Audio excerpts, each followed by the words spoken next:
Bonsoir à tous, de nouveau avec Pierre Ullmann de Franciaia Radio Cali pour votre podcast actualisé de cette journée du 4 août, célébration de l'abolition des privilèges dans notre belle France. Mais bon, ici c'est un jour comme un autre. Alors, les quelques titres là que nous allons développer. Un recul des exportations du département du Valais, dû aux grèves et aux blocages qui ont eu lieu. Un redémarrage en trombe du secteur agroalimentaire colombien. Cali qui se retrouve en queue de peloton des villes exportatrices. Une bonne surprise pour les investisseurs étrangers qui pourraient bénéficier d'un bonus dans le projet de réforme fiscale en cours de discussion. Donc c'est une info pour le moment qui est en cours de développement. Il faut que ça se concrétise. Alors, 10 millions de dollars de business international pendant la Fashion Week colombienne, c'est-à-dire le salon Colombia Tex et Colombia Moda. Un recul de 8% de la production de café au mois de juin. Et enfin, pour terminer, pour ceux que ça intéresse, il y a demain en ligne, à l'initiative de ProColombia, l'agence chargée de promouvoir les produits de ce pays, un séminaire en ligne sur l'économie verte. Ce sera demain après-midi.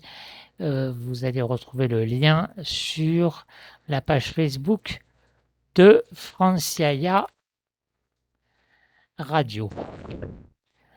Alors, comme je vous le disais ce matin, donc là je répète, El País Cali nous apprend que les exportations du département ont fait les frais des grèves et blocages qui ont affecté le Valais en mai et en juin. Sur les 6 premiers mois de 2021, les exportations depuis la ville de Cali ont atteint 248 millions de dollars contre 259 en 2020, en pleine période de confinement. Au niveau du département, le même chiffre est de 750 millions, soit une chute de 8% par rapport à la même période de l'an passé. Alors, douche froide, douche chaude, l'agroalimentaire qui redémarre. Au niveau national, l'exportation de produits agroalimentaires va dans le sens totalement inverse. Au premier semestre de cette année 2021, elles ont cru de 16,45% par rapport aux 6 premiers mois de 2020. Idem pour les produits manufacturés et industriels, qui ont bondi de 23,1% en 6 mois, tirés par les produits chimiques, 27,5%.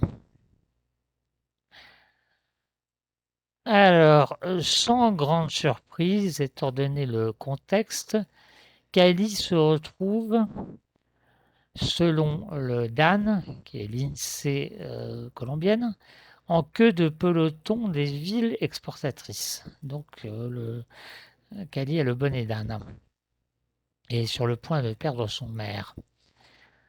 En termes d'export, sur les 10 premières capitales régionales du pays, la succursale du ciel, comme on dit ici, arrive bonne dernière avec 1,4% du total, loin derrière Carthagène, qui représente pratiquement la moitié des exportations, j'allais dire citadines, des villes, des grandes villes colombiennes. Toujours dans le domaine économique, Portafolio nous rapporte que les experts du fonds d'investissement Corfi Colombiana s'attendent à une croissance du pays de 7,2% cette année, et la Banque interaméricaine de développement, ou BID, ainsi que la banque américaine JP Morgan, espèrent un retour à la normale, c'est-à-dire à la situation de 2019, de l'ensemble de l'Amérique latine à l'horizon 2023. Alors, dans les nouveautés, donc comme je le disais, est-ce qu'il y aura un bonus fiscal pour les investisseurs étrangers dans le projet de réforme? Selon Portafolio, le député du Parti libéral et ancien président de la Chambre des députés de l'Assemblée nationale colombienne, Alejandro Chacón, le projet de réforme fiscale actuellement en cours et qui suscite déjà des polémiques prévoirait un cavalier budgétaire sous forme d'une disposition visant à favoriser l'investissement étranger. De quoi s'agit-il? Il serait question, selon lui, donc ça reste à confirmer, de réduire de 5 à 0%, c'est-à-dire on arrive à une exonération totale, de la taxation des bénéfices tirés des investissements en capitaux étrangers dans les titres à revenus fixes, publics et privés. En d'autres termes, donc ça veut dire quoi si on sort de ce jargon? Ces investissements étrangers donc, ouvriraient droit à une exemption totale de l'impôt sur les bénéfices qu'ils génèrent. Il faut savoir qu'en l'état actuel, ce type d'investissement est uniquement soumis à l'impôt sur le revenu par le biais de la retenue à la source. Alors, parmi les autres informations économiques à retenir en cette fin de soirée, on a enregistré plus de 10 millions de dollars de business international pendant la Fashion Week colombienne. Alors, ProColombia, qui, comme je le disais, est l'entité chargée de vanter les mérites des produits colombiens à l'étranger, a fait ses comptes. À l'occasion de la Fashion Week à la sauce colombienne, Colombia Tex et Colombia Moda, qui viennent fermer ses portes, l'événement a généré pour 10,7 millions de dollars de dépenses des entreprises étrangères. Les plus gros acheteurs cette année ont été les États-Unis, suivis du Guatemala, du Costa Rica et de l'Équateur, donc les partenaires de la région. Au total, cet événement qui s'est déroulé en mode virtuel a intéressé 390 acheteurs originaires de 26 pays.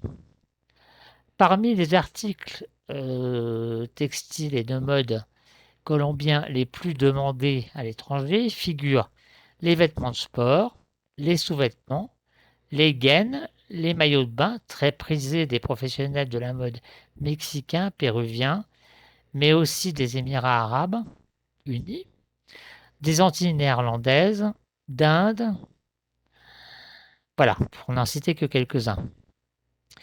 Autre info intéressante, notamment pour ceux qui vivent dans la région du Quindío, du Caldas ou de Risaralda, où nos compatriotes et amis francophones qui s'intéressent au secteur, la production de café a reculé de 8% en juin.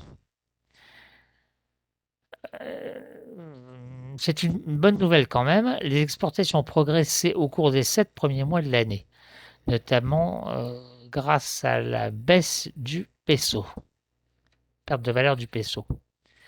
Enfin, pour terminer, demain, c'est très à la mode, il y a un séminaire en ligne sur l'économie verte colombienne, où on pourra apprendre des choses intéressantes donc sur les initiatives qui se prennent ici. Alors, ce séminaire est organisé par Impulsa, l'agence chargée d'innovation en Colombie. Il démarre à 17h et le lien vers le formulaire d'inscription, vous le retrouverez sur la page Facebook de Franciaia Radio Cali. Voilà, chers amis, c'est tout pour le moment. Et donc à demain pour un nouveau podcast.